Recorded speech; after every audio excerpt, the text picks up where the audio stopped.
ঝাড়গ্রাম শহরের ১ নম্বর ওয়ার্ডের শিরিষচক এলাকায় প্রায় ১০০টি শবর পরিবারের জীবন এখন চরম অনিশ্চয়তার মুখে। ২০০৯ সালে বাম আমলে তৈরি হওয়া এই আবাসনগুলি বর্তমানে ভগ্ন দশায় পরিণত হয়েছে। বাড়ির দেওয়ালে চওড়া ফাটল এবং ছাদের বিপজ্জনক পরিস্থিতির কারণে যে কোনো সময় বড়সড় দুর্ঘটনার আতঙ্ক তারা করে বেড়াচ্ছে বাসিন্দাদের। স্থানীয়দের অভিযোগ, দীর্ঘদিন ধরে প্রশাসনের কাছে বারবার আবেদন জানানো সত্ত্বেও মেরামতির কোনো কার্যকর উদ্যোগ নেওয়া হয়নি। ফলে নিরুপায় হয়েই প্রাণী ঝুঁকি নিয়ে এই জরাজীর্ণ বাড়িতে বসবাস করতে হচ্ছে তাদের। আর্থিক দিক থেকেও এই জনজাতি পরিবারগুলি অত্যন্ত বিপর্যস্ত। মূলত দিনমজুরির ওপর নির্ভরশীল এই মানুষগুলোর হাতে নিয়মিত কাজ না থাকায় সংসার চালানোই দায় হয়ে পড়েছে। তার উপর বাসস্থানের এই কঙ্কালসার দশা তাদের দৈনন্দিন জীবনে বাড়তি দুশ্চিন্তা যোগ করেছে।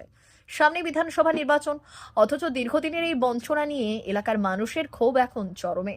তাদের প্রশ্ন, ভোটের সময় প্রার্থীরা পাশে দাঁড়ানোর আশ্বাস দিলেও জেতার পর কেন তাদের আর খোঁজ নেওয়া হয় না? জনজাতি সম্প্রদায়ের উন্নয়ন ও সুরক্ষা নিয়ে সরকারি সদিচ্ছার অভাবের দিকেই আঙুল তুলছেন শিরিষচকের বাসিন্দারা। অবিলম্বে এই আবাসনগুলির সংস্কার ও পরিবারের সদস্যদের জন্য স্থায়ী রোজগারের ব্যবস্থা করার জোরালো দাবি উঠেছে। ভোটের মুখে ব্রাত্য এই শবর পরিবারগুলো দীর্ঘদিনের আর্তনাদ শেষ পর্যন্ত প্রশাসনের কানে পৌঁছয় কিনা এখন সেটাই দেখার। কোন গ্রামে বাড়ি? এই শিরিষচকে। রেশন পাচ্ছেন? না, কেন পান না কেন? রেশন দেয়নি, লিঙ্ক হয়নি বলে। কতদিন ধরে এরকম ঘুরছেন? ওই হয়ে গেছে 1 বছর। তাহলে কিভাবে চলছেন? খাচ্ছেন কি তাহলে? ওই কাজ কাজ করতে হচ্ছে ডেলি মজুরি। আর ওই ডেলি মজুরি যেটা হচ্ছে সেটা দিয়ে চাল কিনছি, তারপরে খাচ্ছি। আর যেমন থাকে তো আমাদের গরিব মানুষ, খাটলে না খাটলে কি খেতে পাবে?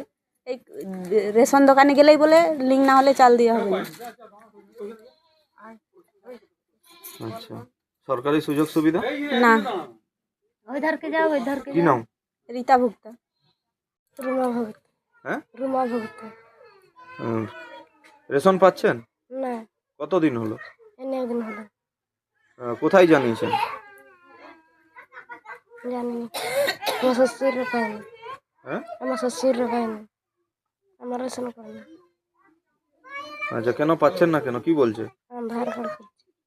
আধারে কি লিঙ্ক নাই? না, কেন হয়নি কেন? জানি না। তাহলে চলছে কিভাবে? খাওয়া দাওয়া কিভাবে চলছে? এই কাজে গেলে খাওয়া দাওয়া হচ্ছে।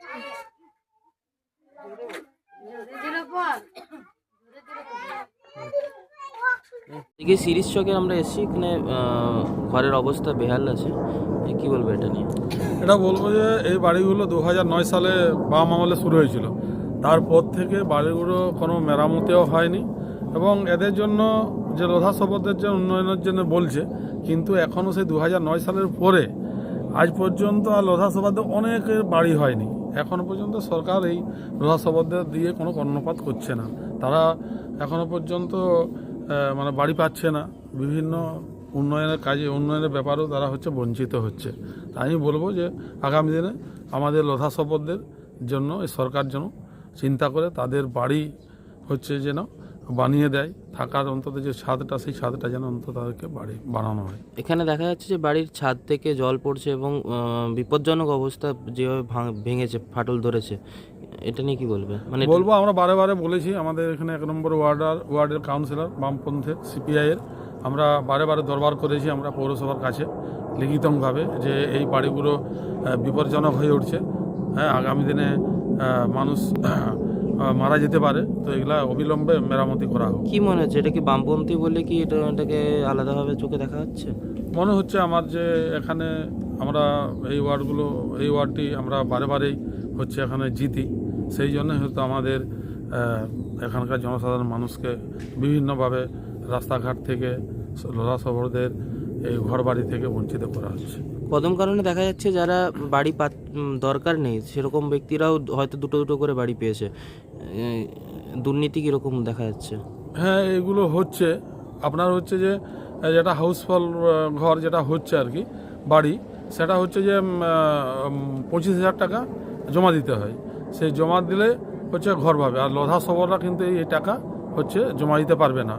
তারপরে লোধা শবরদের জন্য যে চিন্তা করা, যে বিনা টাকা জমা দিয়েই তাদের জন্য যে তাদেরকে যে বাড়ি ঘর দেয়া, সেটা বাম আমলে চিন্তা ছিল, শুরু হয়েছিল, কিন্তু এই আমলে তাদের আমরা দেখছি না যে আর লোধা শবরদের টাকা জমা দিয়ে বাড়ি করার মতো অবস্থায় নেই। তারা দিনমজুর কিছু এখানে র্যাক সাইডিংয়ে কিছু লোধাসভর কাজ করে এবং তারা দিনমজুর ওই কাজ করে কনক করে সংসার চালায়। আপনার নাম?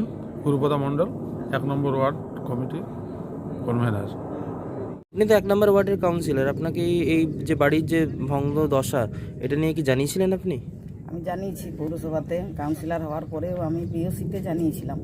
এরপর আমরা আমাদের যে সিপিআই পার্টির যত আমাদের নেতারা আছেন বা কাউন্সিলর, আমি নিজে আছি, আমাদের পাড়ার যারা মহিলারা ছেলেরা যারা সবাই আছি আমরা সিপিআই পার্টির, তারা সবাই মিলে আমরা ডিএম অফিসে ডেপুটেশন পর্যন্ত দিয়েছি অনেকবার, আর পৌরসভাতেও বিওসিতেও বলা হয়েছে, কিন্তু তা সত্ত্বেও এগুলো হচ্ছে না। আচ্ছা, কেন হচ্ছে না? পুরো প্রধানত কি এটাকে বিরোধী দলের বলে সেজন্য কি বাড়িটা হচ্ছে না? সেটা তো আমি বলতে পারছি না, এবারে তারা কি চিন্তাধারা করছে। এই বাড়িগুলো কবে হয়েছিল? এই বাড়িগুলো হয়েছে 2009 সালে। দেখা যাচ্ছে যে বাড়ির অলরেডি মানে ছাদের থেকে জল পড়ছে এবং বাড়ির প্রায় ভেঙে পড়েছে, যে কোনো দিন একটা বড়সড় দুর্ঘটনা ঘটতে পারে। এটা নিয়ে কি পাড়ার লোককে বলেছেন বা কিছু সচেতন করেছে, বা তারা আসে কি করে?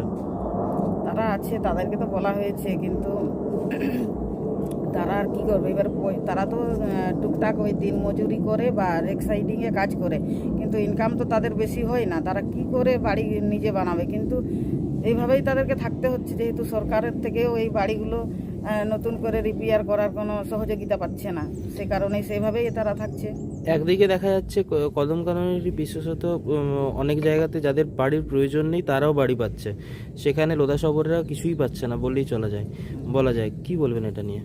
এটা তো একটা পুরো দুর্নীতির মধ্যেই পড়ছে, কেননা যারা হচ্ছে আসল হকদার তাদের তো পাওয়া একদমই উচিত ছিল, কিন্তু তারপরে দেখা যাচ্ছে যাদের দুটো বাড়ি বা পাকা বাড়ি তারাও পাচ্ছে। এটা তো একদম দুর্নীতি, এটা পাওয়া উচিত নয়। কিন্তু আমি বলবো যে এখন যে কাগজপত্র জমা দেওয়া হচ্ছে বাড়ির জন্য, সেগুলো যেন খুব একটু কড়াকান্তিভাবে সার্ভে করে বাড়িগুলো দেওয়া হয়। আর সরকারের কাছে আমার অনুরোধ, এই যে পাকা বাড়িগুলো একদম ভেঙে চুরে পড়ে আছে, সেগুলো যেন দ্রুতভাবে রিপেয়ার করা হয়। তারা যে লোধাসবর তারা যেন সুস্থভাবে জীবন কাটাতে পারে, এই ভালো বাড়িতে ভালোভাবে থাকতে পারে। বাচ্চা টাচ্চা আছে প্রচুর প্রত্যেক বাড়িতেই, তারা যেন সুস্থভাবে বাচ্চা টাচ্চা নিয়ে জীবনযাপন করতে পারে। সরকারের কাছে আমার এটাই অনুরোধ, যত তাড়াতাড়ি পারবেন এই লোধাসবরদের বাড়িগুলো একটু সারাবার বা রিপেয়ার করার বা নতুন বাড়ি করার অনুরোধ রাখছি। আপনার নাম? আমার নাম ছবি দাস, 1 নম্বর ওয়ার্ড কাউন্সিলর। দেখুন, সবররা হচ্ছে আমাদের জঙ্গলমহলের অনেক আদি জনজাতি গোষ্ঠী। তো এনাদেরকে ভোট এলেই প্রতিবার এনাদেরকে শুধুমাত্র আশ্বাস দেওয়া হয়। কি আশ্বাস দেওয়া হয় না, সরকারি যে প্রকল্প আছে তার আওতায় তাদেরকে আনা হবে এবং তাদেরকে সুযোগ সুবিধা দেওয়া হবে। তার ভিন্ন রূপ আমরা দেখতে পাচ্ছি আমাদের জঙ্গলমহলে। আজ এখনও পর্যন্ত ওখানকার সবর যারা আছেন, ওনাদেরকে এখনও ত্রিপলের নিচে জীবনযাপন করতে হচ্ছে, তাদের মাথার উপরে ছাদটুকু নেই। এমনকি ওনাদের যে কাজের টাকা, সেই কাজের টাকা পর্যন্ত এখনও পর্যন্ত তাদের অ্যাকাউন্টে পৌঁছায়নি, এখনও তারা টাকাও পায়নি। বারংবার যে রাজ্য সরকার বলছেন সবরদের উন্নয়ন হবে, তাদেরকে সরকারি আধিকারিকরা যেটা বলছে তাদের বাড়ি উন্নয়ন পৌঁছে দেওয়া হবে, তার ফলস্বরূপ আমরা দেখতে পাচ্ছি তাদের উল্টে জমি নিয়ে নিচ্ছে। জমি মাফিয়ারা, এই সরকারের মদতপুষ্ট জমি মাফিয়ারা তাদের জমি জায়গা পর্যন্ত কেড়ে নিচ্ছে, তাদের সর্বস্বটুকু লুট করে নিয়েছে এই রাজ্য সরকার। এই উন্নয়ন বলে কিছু নয়, এখানে দুর্নীতি আর উন্নয়ন সমার্থক। মা ওয়েলফেয়ার ফাউন্ডেশন নেশা মুক্তি ও পুনর্বাসন কেন্দ্র, বিজ্ঞানসম্মত আধুনিক পদ্ধতি ও অভিজ্ঞ চিকিৎসকদের দ্বারা চিকিৎসা ও কাউন্সেলিং করানো হয়।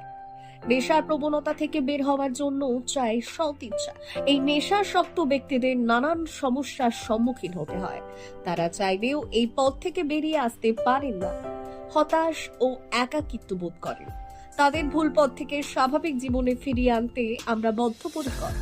মাদকাসক্ত ব্যক্তি পাগল নয়, খারাপ নয়, তারা শুধুই অসুস্থ। প্রয়োজন শুধু সঠিক চিকিৎসা।